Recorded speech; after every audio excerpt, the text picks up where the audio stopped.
Browns got a huge victory on Sunday, especially with all the injuries. And we're going to break it down here in film with the great Tony Camino. He's there. I'm Andy Billman here. Tony breaks down every week. So if you want to relive the Steelers win or the great win against the Niners or the Colts, go to believeontheland.com. All those film reviews were there. Tony, this was I'll say it again. It's repetitive. Huge win. Must win, especially now with all the injuries. Yeah, when you look at the injuries, you look at the way the rest of the wild card race is turning out, and really just the way the rest of the AFC is turning out. That was a huge game. Really gives the Browns the leg up on the rest of the teams and still keeps that slim hope alive of catching Baltimore and catching some of these teams above us. So, huge win. Really great to get that one, and let's stack them now, build from there. RPO. Boy, I didn't think we'd see this with Joe Flacco. Yeah. So, break it down here. What do we got? Early in the game, so this is an interesting one. We haven't really run many of these all year. A lot of people kind of thought that was going to be the next step in the Stefanski offense with Deshaun this year. And whether that they never got to that, maybe this was the plan, this was the time all year that was going to get installed. Maybe it's something that goes with Flacco. But it actually does bode well with having immobile quarterbacks. I know when you think of run-pass options, you think of mobile quarterbacks, but it actually works better with immobile quarterbacks because you're getting that same keying a defender to read like you would in a run read option. So here, this is an RPO, so they have the option to run it or pass it. I think maybe this one's called to run it. I believe Flacco's reading this safety who's circled here. So as he comes down, he's either saying if he comes down and plays the run, we're throwing that glance right in the void behind him. If he's not, we'll play this run, which is a same side power or counter. I think this is counter because he kicks out the end. But Flacco sees this pretty easily, and Flacco throws with anticipation every week. I mean, you see the hands separated.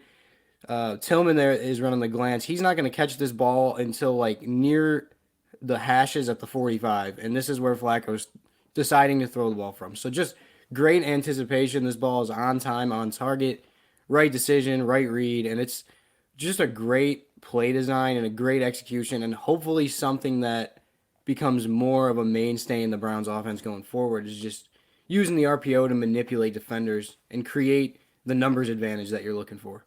Well, let's go deeper. If you're the Jaguars, you should know, Joe's not going to run. There's no chance. So why did they, though, Tony? But they bid it. Well, so they were biting the handoff, not necessarily. I know, but still, with everything that's going on with the Browns, I would be like, let's see them run. That's a good point. Yeah, I think that probably played into I think it's because you haven't really seen us run RPOs on film. We've done this every week. I think I could maybe find 5 plays that might have been able to be classified as RPOs, but I feel like most of them weren't even. They were just doing a bunch of stuff to mess with the eyes. I think this one was one of the first true RPOs they ran all year, and I don't think that they were really anticipating it, and they were just so expecting the Browns to try to run the ball that he got caught not thinking and just playing with too much instincts there, and the Browns took advantage. Good to see, and I will say this about Flacco. RPO, I'm sure we'll do more of this with Flacco. Guy sees beyond the play. He can anticipate things so well. To see 2 touchdowns, and you can maybe say 3, but 2 for sure, were Njoku and Bell, where it's like, he has put you in a place, just don't drop it. Yeah. You can turn around and run. We don't see that a lot. No, we've had a lot of wide open touchdowns these last few weeks. Yeah, I'm like, you could tell, especially the one to Bell, but even Njoku, it's like, he was guiding him, just don't drop it. Right. It's once you turn around, it is green grass. So it's really, really nice to see. All right. I know everybody's disappointed. We all are. There's no more Delpit. The injuries to Maurice Hurst. If you want a positive, obviously you still got Garrett and everybody else, but this young man, JOK, is having a terrific, not a good, not a great. He's having a terrific year.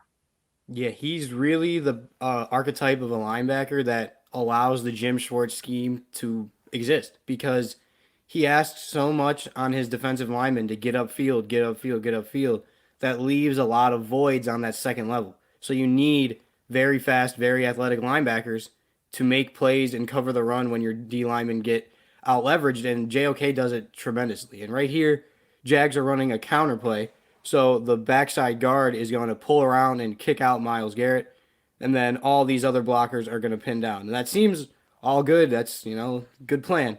The Right. issue is Evan Ingram has to beat JOK to that spot and not only beat him there, but also knock him back a little bit to create a running lane. He doesn't beat him to the spot because we know the speed JOK plays with. He beats him. JOK beats him to the spot, dips under, and this play's blown up. No matter what happens, he ends up making the tackle, but he already condensed that running lane so much that the play was going to be over even if he didn't make the tackle, even though Garrett looks pretty handled. But he broke up the play already and then made the tackle himself.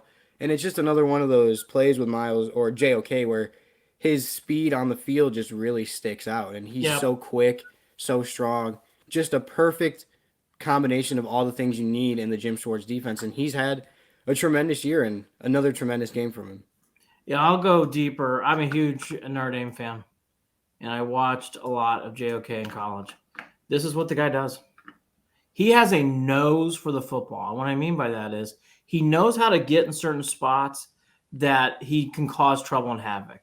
The Browns have not – I can't even remember the last time they've had a linebacker. I really can't. Mm-hmm. It's been a long time.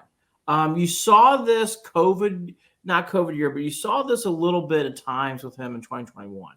Boy, it is coming out. And again, when he played in college, he had a knack to make plays like that quite often. And Tony, you can't put a value on that. Like that play there, Myles got held a lot. Sure. JOK takes that, blame away by making that play. And it's so huge. And I just don't think I appreciate him a lot. And honestly, let's do one more and then we'll go to the next play. I think the linebackers get too much of a hard time on this team. I'm not saying they're fantastic. I'm not saying they're terrible. I think Taki makes plays and Walker's a good leader. And JOK's having a great year. What else do you want? Mm-hmm. I mean, truthfully, what else do you want in this team? Yeah, I think JOK's, you can't really ask for much more in a linebacker. He plays wonderful. I think Walker, I'd like him to be faster in the scheme. I'd like him to be a faster player, but that's unrealistic. I think he's great at his role. He's a great leader. He's really good getting everybody in the position they need to be.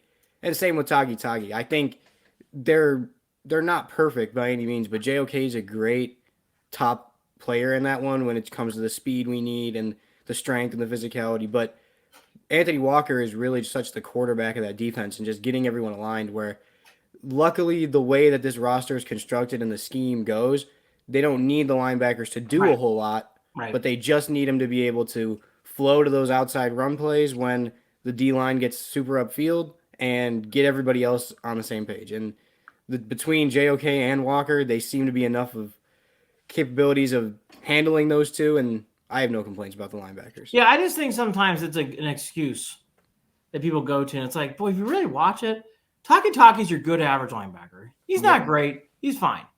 Walker is a leader. You can see what he does. Again, he's fine. JOK's playing out of his mind. I mean, what else do you want? Yeah. I mean, truthfully, I just think sometimes they get disparaged on too much. All right, Tony, this is called 23 tackle 1.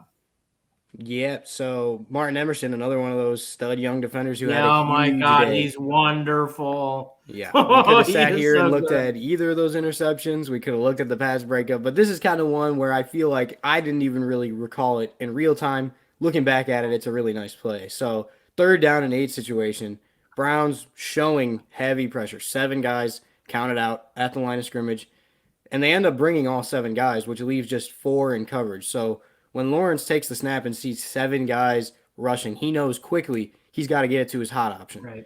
The red circle at the top of the screen is his only hot option. Those 2 other routes, they're just not developing quickly enough to throw it against this type of pressure. So he gets it out quickly, and Emerson has to make this tackle in space. And he triggers right on the throw, realizing that his man is the hot route. And so he knows he needs to come down and make a play, and he does. And if you look behind Emerson here, I mean, I believe that looks like Cam Mitchell, 29. He's probably accounted for if Emerson doesn't make this tackle. And then it's a foot race between, I can't tell if that's Ronnie Hickman or Mike Ford. Oh, it's a sideline and gone. But it's a race to the sideline. Yeah, it's probably, yes. So it's a really big tackle. He's at least going to get the first down if Emerson can't bring him down. And from a position of corners, we've seen Newsome all year has struggled Mm. tackling. Denzel is a good tackler, but he's not big, so sometimes that kind of makes him a worse tackler than he looks like because he's just smaller than most of the guys. Emerson is our best tackling cornerback, and this was a huge play. Get him off the field, make a tackle in space, because that is your biggest concerns when it comes to cornerbacks is making these plays in space. And just to cap off that amazing day 23 had for us, showed he can do it all. He can make pass breakups, he can intercept and get those turnovers. He can also make the tackles in space. He is a wonderful player, Tony. He Yeah. really is. Again, I've been singing his praises all year, and he's very good in coverage too. He's a complete cornerback. Look, Denzel Ward being out's not good, and I think Denzel's going to be all pro, not just Pro Bowler. I think he's going to be all pro. I mean, he's one of the best two quarterbacks in the league. If it wasn't for Denzel, I'd be barking about, boy, Martin Emerson should not only be in the Pro Bowl, maybe in the All Pro discussion. He's having that good of a year, but because of Ward, I don't know if he's going to get that kind of recognition. He is just outstanding. He's a great player, and he is a gamer, such a gamer. And that's my last comment about someone like Emerson. Never on the injury report, always plays and plays through, and he's a very contact player. I agree with Tony, and he's just never there. And that's, as we all learned, that is a valuable thing. And right now for the Browns, 7 guys who can play. This is called 18TD1, I believe, a Boilermaker. Oh, yeah. Play. First touchdown for David Bell. This All one right, we were all holding our breath. So this not usually someone who highlights the motions pre-snap, but I feel like the motion in this play almost scored the touchdown on itself. David Bell's going to start at the top of the screen, motion down to the left of Njoku, and form a little bit of a bunch down here. And so you'll see we're in a bunch. And what that does is that kind of messes with the rules the defensive backs have for how they cover different things. So right now, they're sending a blitz. This is going to be a cover 0 blitz for Jacksonville. So they have no help. It's all pressure, just a couple guys. So this is a lot of drawing here. So the red circle showing all the guys blitzing, showing that there's no help back there. So then it's just 3 Jags defenders to handle this 3-man bunch. Typically, the point man takes the point man, and then between the corner and the safety, the corner usually gets the first out, and the safety usually gets the first in. Now, because David Bell motioned in from the outside, the cornerback originally had David Bell. And this is it's hard to get this across just in pictures, but David Bell motions and doesn't really ever get set. This is like a continuous motion into a snap. So the defense doesn't have a lot of time to think or adjust. And so cornerback should probably take first out. Safety should probably take first in. More than anything, they just need to be on the same page. And because of this quick motion into a snap, Stefanski does a great job getting them not on the same page, causing a miscommunication and manipulating the rules of the defensive backs. So as you see, when the ball gets snapped, the corner and safety both chase the route from, I believe that was Elijah Moore, who was the first in. He's the first in, so the safety, by normal rules, should have taken him. The corner, because the motion was so quick and right into the snap, he ends up following Moore, who was also his man from the start, instead of following David Bell. And so right here, Flacco can see at the time of the decision to throw, both defenders are handling Elijah Moore. And since it's a cover 0 blitz, there's no help. So if somebody leaves David Bell, he's wide open. And this is a huge part of the play too. So the offensive line was shifting protection to the right to give Flacco more time and account for the blitz. Kareem Hunt circled here, knew that there was going to be a free rush in the A-gap. He does an amazing job picking this up, because if he doesn't pick this up, plays dead on arrival. My only complaint would be I would like, since the protection was slid, Geron Christian probably is supposed to block that guy instead of the edge, because the edge rusher has a longer path to Flacco than this guy does. But nonetheless, it still works. Flacco just has to keep drifting away from 42, which he does, and it's an easy touchdown, wide open. Great play, great design from Stefanski to manipulate Jacksonville's rules for how they handle motions and bunches and create a miscommunication and create a wide open 4th down touchdown. I'll go back to one slide. It's very abnormal sometimes football see wide receivers bunched. So, Tony, these wide receivers are bunched. But you're saying here it actually worked in their favor. It caused the confusion of when guys like this are bunched, maybe they both thought they had some guy. And when you're out in the open field, maybe it's a little easier. So is this where bunching may work? Because these guys definitely. are bunched pretty well. Yeah, this is definitely because of the bunch. That's what the first in, first out rules Right. typically apply to the bunch. So when you saw David Bell motion down into the bunch, the cornerback and safety quickly have to get on the same page. And this is like a millisecond. Yeah. Are we playing first in, first out techniques, or are we sticking with our man? They don't get on the same page quick enough. They both end up covering the same man, and David Bell is wide open. And the actual beauty of the design is because of the way the motion would have handled, if they would have switched this off, the way David Bell ran his route, it would have almost created an opening no matter what because of the way his route was ran. He stemmed outside, cut back in. He would have won leverage anyway.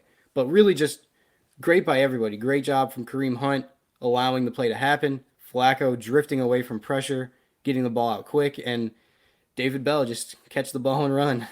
No, it was. I mean, again, and it's funny. We don't usually see bunches. That time the bunches worked. They really did a nice job there. Big stop one is the last one, Tom. Yeah, 4th down 3 late in the game before we got the 2-touchdown lead, I believe. And this is kind of just, it's not an anything special rep from defense, but it really stand out when you take a look at the personnel. So, yep. Jaguars here, you're running a shallow cross from Ingram at the bottom. The other route on the bottom, he's just running off, getting Newsome out of the play. Then at the top of the screen, it's an over route from the slot and a dig route from the top of the route. The Browns are in their go-to man coverage. So one safety playing deep, one linebacker playing in the middle at the second level, everybody else playing man coverage.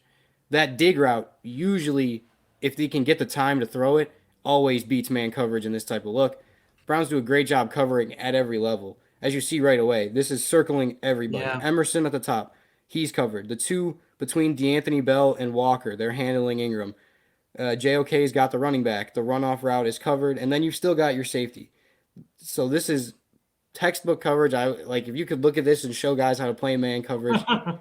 So then you see this is when Trevor goes to throw. The big part about this play is so the man who's already on this route that's about to be thrown, that's Cam Mitchell guarding, I believe it was Zay Jones. No room. This is a great rep from him. And then that's Ronnie Hickman playing the strong safety or the free safety in this play. And he rotates down right at the time of throw, drives the route, and breaks up the pass to get him off the field. And then a huge thing I wanted to note was look at Martin Emerson at the top. Yep. He's running that dig route. He's inside of that dig route. That doesn't happen very often where you are playing it so well. He's running the route for him. He gets to the point where he's inside of him, and so the receiver's trying to run back towards the middle of the field, but Emerson's just there. So Ronnie Hickman actually, I thought, filled in very well. He made he breaks on the ball very fast. Like when you're playing that deep safety, he sees the ball thrown and he's breaking on it. So I feel like we've seen a lot of good things from these young guys. We're going to see a lot more of them. But this was an inspiring game where there were reps that show you, hey, these young guys might be able to step in and play a nice role. The Browns have a touch for secondary. They do a really nice job of drafting safeties and quarterbacks. They really do. That is the Browns' specialty. And they're not just good at it; they're very good. Hickman was a good player for the Bucs. He's playing well here too. These are good draft picks, and my gosh, again, the Browns have a good talent for this. I will say this too, like for all the injuries that they are experiencing, and they're massive. We all know. To see how these replacements are doing, and Martin Emerson's actually allowing Denzel Ward to heal properly because of how good he's playing. If he wasn't, you'd probably see Denzel back on the field. But because of it, they're really allowing him to get back at his own time. Great job by Tony. Check out this wonderful article at BelieveInTheLand.com. Also, for all your Brown stuff leading up to the Bears, check out BelieveInTheLand.com as well.